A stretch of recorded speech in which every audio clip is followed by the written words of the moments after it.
Every truck on this list sounds made up. A wagon with a front wheel that spins a full circle, a cab with a coal-fired boiler bolted inside it, a lorry with a jet engine, built by the same company that made Rover sports cars, but every single one actually hauled real freight on real British roads. Here are the 10 strangest designs British engineers ever built. Number 10 is the Bedford TK, a lorry that spent 26 years pretending to be something it wasn't. Bedford launched the TK in 1960 to replace the old S-Type, and the cab was the headline feature. It had the low, dropped nose and set-back engine of an American tilt cab, the kind where the whole front end swings up so a mechanic can get at the engine underneath. Everyone who saw it assumed that was exactly what it did. It wasn't a tilt cab at all. Bedford's engineers built the cab fixed in place and hid 2 hinged access panels behind the doors so a mechanic could reach the engine without lifting anything. Trade journals at the time openly noted how strange this was, since the whole shape of the cab looked like it was practically begging to tilt forward. That fixed roof turned out to be the TK's saving grace. Removal firms and horsebox operators loved the flat, unbroken space above the cab for storage. Space a proper tilting design would have needed to keep clear. More than 500,000 TKs rolled out of the Dunstable factory before production wound down in the mid-1980s, and to British hauliers of a certain age, that boxy, friendly face and the whistle of its air brakes are as recognisable as any lorry ever built. Number 9 takes us to Scammell, and a cab that earned its nickname straight from the drivers who worked it. By the 1960s, Scammell needed a modern glass fibre cab for its heavy tipper and tractor ranges, the routeman, the handyman and the trunker. Rather than styling it in-house, the company brought in Giovanni Michelotti, the Italian designer behind the Triumph Spitfire and a string of elegant Italian sports cars. What he delivered for Scammell's 8-wheelers was a moulded glass reinforced plastic front end with a deep ridged grille pattern running across it. Drivers took one look and started calling it the cheese grater cab, and the name stuck so completely that even Scammell's own historians use it today. It sat on Scammell's 24-ton double-drive routeman tipper, on the handyman heavy haulage tractor, and on the trunker Arctic, all sharing that same fluted, faintly space-age face that looked nothing like the bonneted lorries Scammell had built for the previous 40 years. It's a strange bit of trivia that one of Italy's most respected car stylists, a man who shaped some of the prettiest coupes of the era, spent part of his career designing the front of a British tipper truck. But the cheese grater cab did its job for the best part of 2 decades, hauling everything from quarry stone to tank transporter loads across British roads. Number 8 is the Foden S21, and in 1958 it looked like it had driven in from 20 years in the future. Every other lorry on a British road at the time still wore a cab built from pressed steel panels over a wooden or metal frame, following shapes that hadn't changed much since before the war. Foden, based in Sandbach, Cheshire, threw that out entirely and built the S21's cab from curved glass fibre, moulded into smooth, rounded panels that had no equivalent anywhere else in British haulage. Parked next to a bonneted Atkinson or a square-fronted ERF of the same era, the S21 looked like a prop from a science fiction film. Hauliers either loved the futuristic style or thought it was far too flash for a working lorry, but nobody could say it blended in. Foden followed it up in 1962 with the S24, a slightly squarer cab that finally added the tilting mechanism the S21 never had, trading a little of that spaceship styling for easier engine access. The S21 stands as the moment a small Cheshire family firm decided a working lorry could look as bold as anything else with wheels on it, glass fibre bodywork and all, years before most manufacturers dared try the material at all. Number 7 is the Leyland Octopus, a lorry with 8 wheels and not a single trailer axle among them. The 8-wheeled rigid lorry exists because of a law, the 1933 Road and Rail Traffic Act, which set weight and length rules that rewarded a long rigid chassis over an articulated one. AEC built the first internal combustion 8-wheeler in 1934, and Leyland answered within months with the Octopus. By the Second World War, it had become the standard heavy lorry for operators like British Road Services, and its running gear barely changed between 1945 and 1960 because nobody could find a reason to improve on it. Picture the layout. 2 wheels at the front, doubled up in pairs at the back. No articulation joint anywhere, just one long, unbroken chassis carrying its own load on every axle. Some later Octopus and AEC Mammoth Major versions went further still, offering a second steering axle at the front, so the cab appeared to be riding on 2 complete sets of steering wheels before the drive axles even started. 8-wheeled rigids stayed a peculiarly British solution. Continental hauliers mostly used articulated trucks instead, but on British roads, with British regulations, the rigid 8-wheeler reigned supreme for the best part of 40 years. Number 6 is the Scammell Contractor, a heavy haulage tractor that carried tons of concrete for no reason except to stop its own wheels from spinning. Heavy haulage tractors like the Contractor didn't carry their loads directly. Instead, they pulled or pushed enormous trailers using a drawbar hitch mounted right at the front or back of the chassis, rather than the usual 5th-wheel coupling used by ordinary articulated lorries, which meant the tractor itself often weighed almost nothing over its driving wheels once that coupling was taken out of the equation.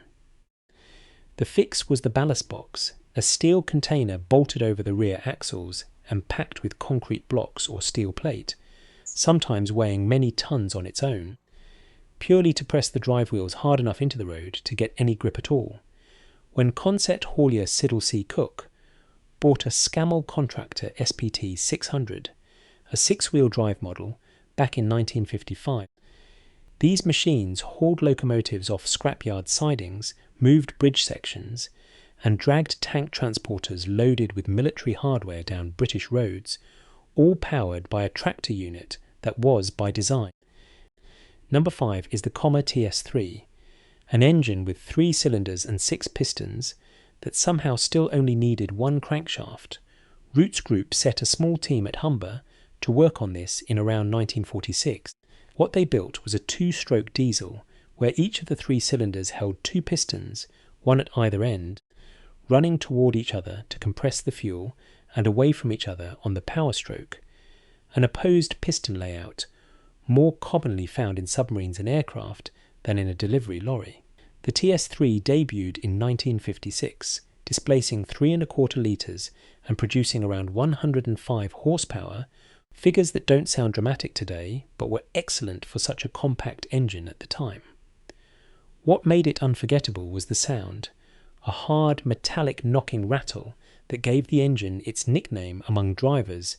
The Commer Knocker reliability was strong enough that Roots kept it in production for close to a decade. And to this day there are engine specialists who do nothing but restore and service surviving TS3 units, purely because so many British truck enthusiasts refuse to let that particular knock go quiet. Number 4 is the Scammell Townsman, the moment a 3-wheeled lorry finally caught up with modern styling right before it was banned from being built at all. The Townsman replaced the long-running Scarab in 1967, keeping the same basic idea, a 3-wheeled tractor unit with a single steerable front wheel and Scammell's automatic trailer coupling, but wrapped in an entirely new glass fibre body designed by Giovanni Michelotti, the same Italian stylist behind Scammell's cheese grater cab. And it kept the party trick that had made these 3-wheelers so useful in tight London streets and rail yards for over 3 decades. A front wheels that steered through a full circle, letting the driver spin the whole tractor unit almost on the spot. New braking legislation at the end of the 1960s finally caught up with the design. The Townsman only had brakes on its rear axle, nothing on that steerable front wheel. Production ended in 1968, closing out 34 years of 3-wheeled mechanical horses on British roads. Number 3 is the Sentinel S-Type, a lorry where the driver's cab doubled as a boiler room. Sentinel, based in Shrewsbury, built what's called an undertype steam wagon, meaning the engine sat below the chassis, but the boiler itself stood upright inside the cab, right beside the driver. To keep the thing moving, the fireman, often the driver himself on smaller runs, had to scoop coal down a chute straight into the firebox while the wagon was rolling, all while managing water levels and steam pressure that could run as high as 250 pounds per square inch. It sounds impractical. The Sentinel S-Type could reportedly hit speeds between 45 and 60 miles an hour, faster than most petrol or early diesel lorries of the same period could manage. Sentinel launched the S-Type in 1934 as their last serious attempt to keep steam competitive against the rising tide of diesel engines. Sentinel itself admitted the S-Type was more awkward to run and less capable than a comparable diesel. But by 1956, Sentinel had stopped building trucks entirely. For 20 years before that, though, British roads carried lorries where the driver worked with a shovel in one hand and a coal-fired boiler at arm's length. Number 2 is the Scammell Mechanical Horse, a lorry designed to do exactly one job, replace an actual horse right down to how it turned. Back in the late 1920s, railway companies across Britain were still using horse-drawn carts for local parcel deliveries, and they wanted a motorised replacement that could match a horse's ability to spin around in a tight yard or narrow street. The London and North Eastern Railway approached Napier and Son, the aircraft engine makers, who worked up a three-wheeled design and then sold the whole project to Scammell of Watford, a three-wheeled tractor unit with a single front wheel that could steer through a full 360 degrees, paired with an automatic coupling system that let the driver reverse onto a trailer and lock it in place without ever leaving the cab. After the war, Scammell rebuilt it in all-steel construction and renamed it the Scarab, with a rounder, more streamlined cab that some people assumed was named after the beetle it resembled. It wasn't. Scammell's own advertising explained the name actually came from combining Scammell with Arab, the breed of horse it was replacing. Scammell built more than 30,000 of these odd little three-wheelers. Railway depots, breweries, and the Royal Air Force all relied on them, spinning in circles through yards and alleyways no conventional lorry could ever have managed. Number 1 is the Leyland Gas Turbine truck, a British Arctic powered by what was essentially a jet engine. When Leyland Motors bought the Rover Company in 1967, they inherited 2 decades of Rover's experimental turbine work, going all the way back to Rover's Jet 1 car and the Rover BRM that raced at Le Mans. It was a 6-wheeled, double-drive tractor unit, fitted with a Rover-styled luxury version of Leyland's ergomatic cab, complete with twin polished exhaust stacks running up to roof height. The turbine produced up to 400 horsepower, while weighing roughly half what an equivalent diesel engine weighed, and it could run on diesel, paraffin, or even liquid petroleum gas. Drivers who tested it praised how quiet and smooth it was on the road. With none of the low-frequency vibration of a big diesel, it never went anywhere near mass production. Turbocharged diesel engines improved fast enough in the early 1970s to close the performance gap, and the turbine was simply too thirsty to justify its cost. For a few short years, though, there really was a jet-powered lorry working British roads. Look back across all 10 of these and a pattern starts to show. British truck builders were never short of nerve. All of it born out of the same mix of narrow British roads, strict weight regulations, and manufacturers willing to try something nobody else in the world was building. Nearly every one of these designs eventually lost out to something more conventional. But every one of them did real work for real years, hauling real freight up and down Britain in all weather, on roads that hadn't been built with any of them in mind. That's exactly why so many of them still turn up at classic commercial vehicle rallies today, restored, running, and drawing a crowd of people who remember precisely what that Commer Knocker sounded like from the roadside, or what it felt like watching a Scarab spin its front wheel in a full circle, to back onto a trailer. If there's a lorry from your own driving days, or your father's, or your grandfather's, that deserves a place on a list like this. it belongs in the comments below. British haulage has a lot more strange history than 10 trucks can cover, and there's plenty more of it waiting. If you want more of this, the classic liveries, the driver interviews, and the odd corners of British haulage history nobody else covers, stick around and subscribe. There's another one of these waiting for you soon, and if this channel has already earned a place in your regular watching, hitting that bell means you won't miss it. Thanks for riding along on this one, and I'll see you on the next load.